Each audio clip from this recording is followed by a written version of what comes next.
Good morning, ASEAN. Freshen up your world, your thought, and your idea with us every weekday from 7:30 to 8 a.m. I'm Patsurang Desha Putharangsi. And I'm also here with you, Nirja Malisaklami. And today we are on Monday, the first day of this week already, 15th of July 2013. And we're starting off with Deputy Defense Minister Yuthsak Sasiprapha. He will lead the Thai delegation to the 20th Thai-Lao Joint Committee meeting, or the JBC, in the Lao capital of Vientiane in July 18th. Well, as it is signed by Defense Minister Yingluck Shinawatra, and the 22nd member Thai delegation will include Supreme Commander Thanasak Patimaprakon, or his representative, Chiefs of Staff of the Armed Forces, the Interior Permanent Secretary, the Commerce Permanent Secretary, and representatives of the National Security Council, Royal Thai Police Office, and Customs Department. So the 20th Thai-Lao JBC meeting, hosted by Lao Deputy Prime Minister and Defense Minister Duongchai Phichit, is for the two sides to exchange opinions on and review and assess actions taken after the 19th JBC meeting and to tighten relations between the two countries. Emphasis will be made on mechanisms for drug suppression operations and an exchange of names and telephone numbers of operating officials of both sides for better cooperation. And still stay in Thailand, as according to a poll, the Thai government's policy to raise the salary of civil servants with bachelor degrees to 15,000 baht and the minimum wage to 300 baht per day was hailed as the Yingluck's government's best. A Suandusit poll conducted from July 9 to 13 and covering 1,449 respondents showed that the income policy won the highest approval ratings at 38%. The drug suppression policy followed with 19.5%, which are the rice pledging policy. 17% is the first car buyer scheme, 15% is the high-speed train project, and 10%. However, when asked to rank 5 factors that pull down the government's popularity, nearly half, 47%, put the rice pledging scheme at the top. The others were corruption in state projects, 14.5%, higher cost of living, 14%, policies concerning insurgency in the south, 12.6%, and the 2 trillion baht infrastructure scheme, which will boost public debt, 12%. In politics, conflicts for people most, 35.6%, followed by corruptions, which is 31.5%, charter amendments, 14%, a possible coup, 12%, and frequent political change, 7%. The Myanmar government has taken steps to allow its female citizens to work as maids in Singapore. Well, it has set up training centers to equip them with the skills needed before being sent overseas. Well, a total of 50 women have attended training and have been deployed to Singapore. The Association of Employment Agencies Singapore, or the AEAS, will assist in developing a structured recruitment process and improve the training program. For example, one of the workers, named Gwyn Quinn, a 32-year-old, actually, she said at first when she came to Singapore, she was very scared because her English was very poor, but now she has learned from her employer. Slowly, her English has become better. So Myanmar does not allow its women, used to not allow the women to work overseas as maids, but the regulation has not really strictly enforced. So, however, Singapore's Manpower Ministry recognizes Myanmar as a source country for domestic workers. Recently, the AEAS met with Myanmar's Labour Minister to seek clarification on the matter. The president of AEAS, K. Chayaprima, said as a follow-up with a conversation he had with the minister, he's actually very pleased with Singapore and he feels that he would want to send domestic workers only to Singapore exclusively at this juncture because he thinks Singapore is a very safe country and he said Singapore has very good policies in place to protect the domestic workers who come here. So the Myanmar government has set conditions for its female citizens to work in Singapore as foreign domestic workers. Well, she must be recruited by a licensed agent in Myanmar and attend training at an approved center. The AEAS will play an active role in facilitating the recruitment and training of these women. So this includes harmonizing standards on recruitment practices between Singapore employment agencies and their counterparts from Myanmar. In the area of training, the association will recommend more effective teaching of the English language. In addition, it will ensure the welfare of the women is protected when they arrived in Singapore.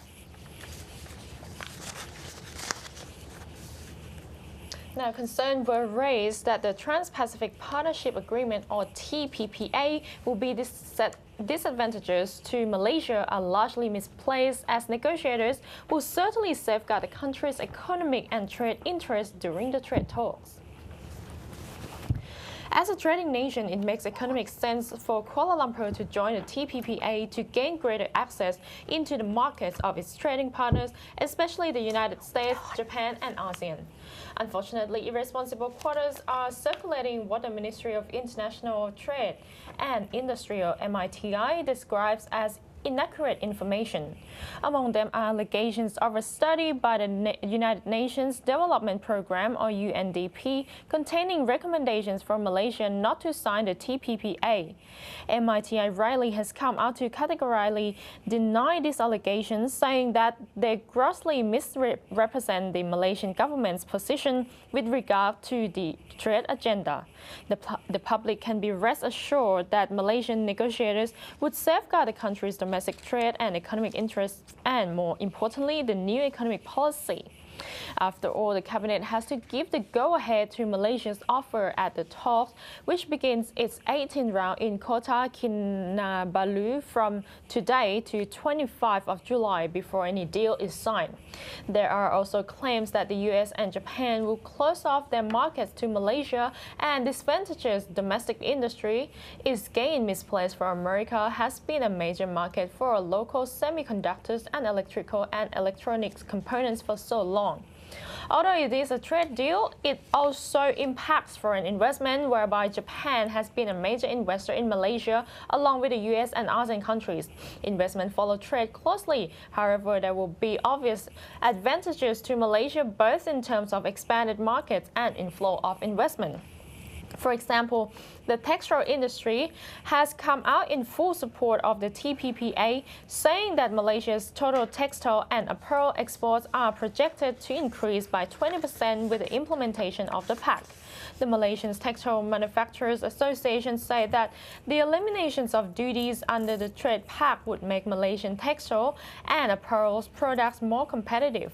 Export to TPP member countries in 2012 amounted to 3.3 billion Malaysian ringgit.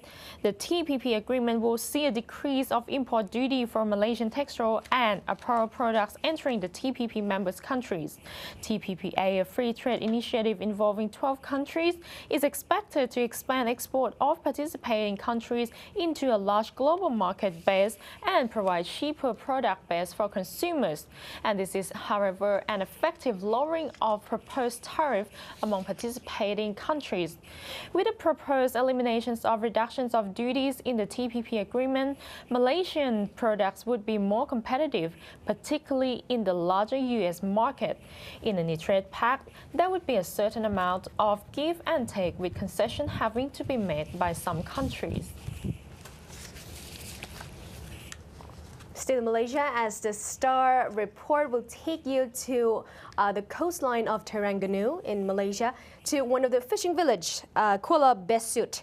But voters there have now demanded other employment options than just fishing and other tourism-related industries.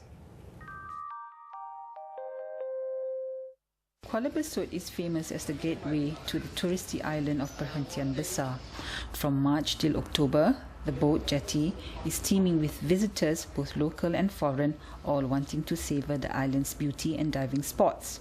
During this busy season, the town people gets a share of the economic cake, with the fishermen doubling up as boat drivers, restaurants, grocery shops and souvenir shops busy catering to the visitors' whims. When the monsoon sets in November, Kuala Besut settles back as a sleepy hollow until the monsoon ends. Which falls under Terengganu State Constituency of Kuala Besut, will go to the polls nearly 3 months since Malaysia held its 13th general election on May 5th. The polling follows the death of Dr. Abdul Rahman Mokhtar, who won the seat for Barisan. A Barisan National heartland, PAS wants to make a comeback, having last won the state seat in 1999. And a win for the opposition party would put a dent in the Barisan current majority of 17 seats to the opposition's 15 seats. The voters are predominantly Malays, with 2% Chinese and others. Fishing and its downstream activities is the main source of employment, with the tourism hospitality industry fast overtaking it. Generally satisfied with the development of the Barisan-led state government, voters feel more could be done, especially in the areas of housing and land ownerships and employment. UMNO bagi rumah, wajib minta saja, tak boleh. UMNO bagi tanah, wajib minta tak dapat. Wajib kecil hati sungguh. Tapi kalau kira hati ke, marah sungguh lah. Marah sungguh. Tapi tak ada masalah lah. 47 tahun pun tidur rumah sewa. Tak pernah ada tanah, tak pernah ada rumah. Siapa lah ni rumah sewa lagi. Entrepreneur Azlan Ilahi says his dried fish industry is done on government land, which can be taken away at any one time. His application to be a temporary landowner has been rejected twice. Perhentian Kecil Islander Jeffrey Ibrahim says tourism has overtaken fishing on the two islands. Kalau nak bandingkan dulu dengan sekarang ni memang berbeza lah. Kalau dari dulu kita semua macam pelancong, macam nelayan. Ada setengah yang di nelayan, setengah jadi berkebun. Bila sekarang ni dah pelancong dah bertambah apa semua, kita semua dah banyak kerja melibatkan diri dengan pelancong lah. Ada yang bawa bot, ada yang resort sekali apa semua sampai sekarang ni. As a boat driver, Jeffrey's main browsers is fuel for the boats, as boat operators have to pay the full price as well as its availability, while the fishermen get subsidized prices for petrol and diesel. Some voters see the state government's emphasis to develop the islands is at the expense of the mainlanders. Lagipun government tahu sini tempat pelancong lah, tempat ramai. Bila musim cuti kadang kena kabut juga, minyak tak cukup apa semua, masalah. They say there is no alternative employment, especially for those who depend on the fishing industry, whose fish supply is slowly drying up. Those who could afford it have opted up for the bird nest industry. Thus, it is not surprising to see the bird houses sprouting up in kampungs and in the town. People here jokingly say the birds get a better deal staying in a brick house than the humans who just stay in wooden homes. Coming up next after the break, thousands of Cambodian garments workers hold election campaign for the ruling party. For more information, stay tuned.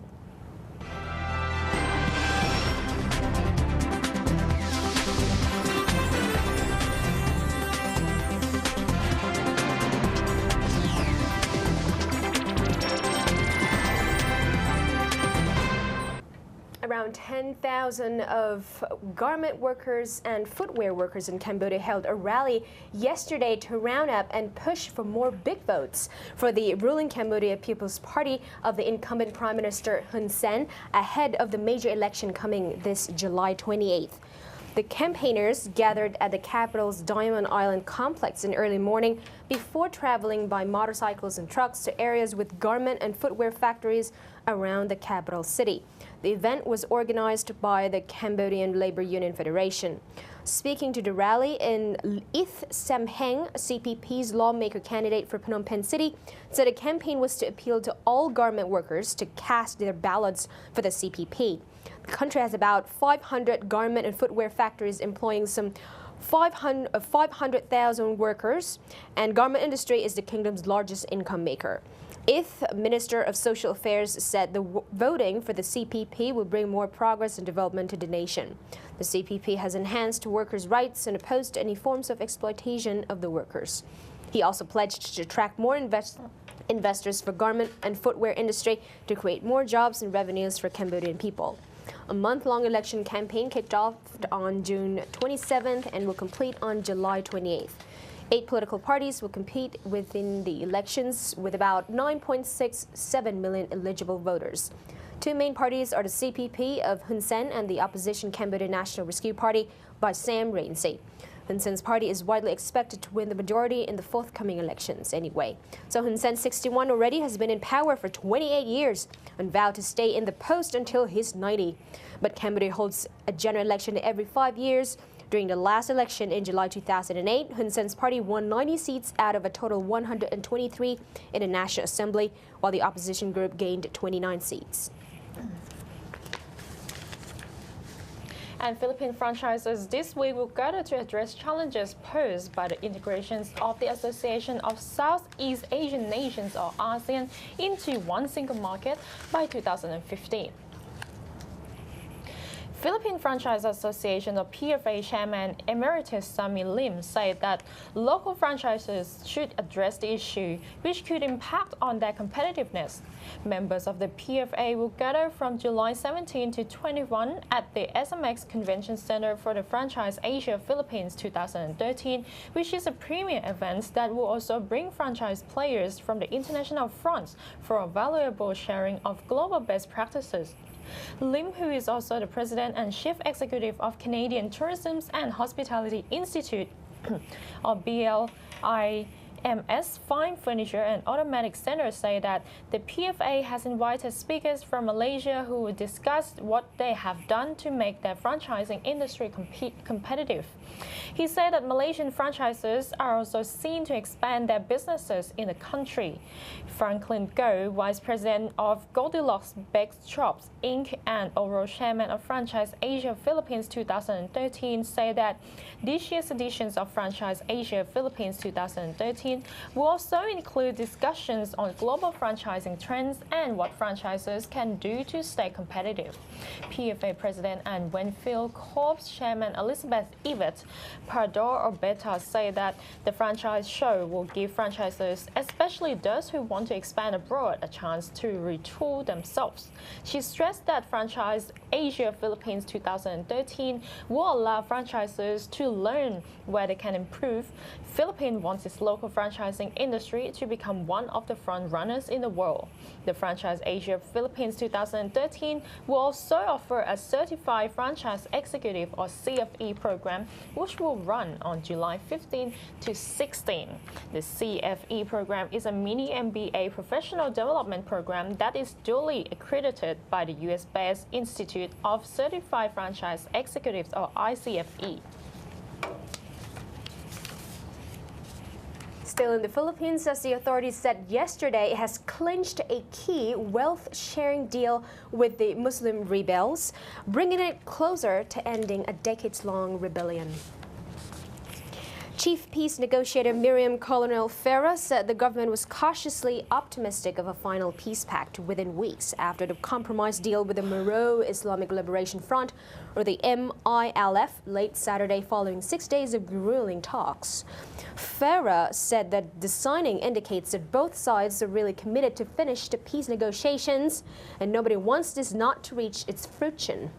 Under the deal, the government has agreed to let the rebels have a 75% share of earnings from natural resources and metallic minerals in a proposed autonomous region for the Muslim minority in the southern Mindanao region. For energy resources, both sides agreed to split earnings equally following the talks hosted by neighboring Malaysia. She said, "We are always optimistic, but that is always guided by a good sense of possibilities and constraints of the situation." The government had initially bargained for a bigger share of the wealth, arguing that it wanted a deal that could withstand legal challenge in the Supreme Court. Farah said a final peace deal with a 12,000-member MILF could be signed after the Islamic holy month of Ramadan. The MILF has waged a guerrilla war for a separate Islamic state in Mindanao since the 1970s that has claimed an estimated 150,000 lives. President Benigno Aquino's government and the MILF signed a preliminary deal in October, outlining the broad terms for a peace treaty that is expected to be signed before he ends his 6-year term in 2016. Well, Farah, however, noted that Sunday that both sides still had to agree on a formula over how to disarm the rebels, as well as the extent of the powers of the autonomous region. That's it for Good Morning ASEAN today. We'll see you again, same time, same place, same channel. From 7:30 to 8 a.m. Monday to Friday, I'm Nirasha Malisak Lamia. อนันต์พัฒน์สุรางเดชาพุทธรังสีสวัสดีค่ะ สวัสดีค่ะ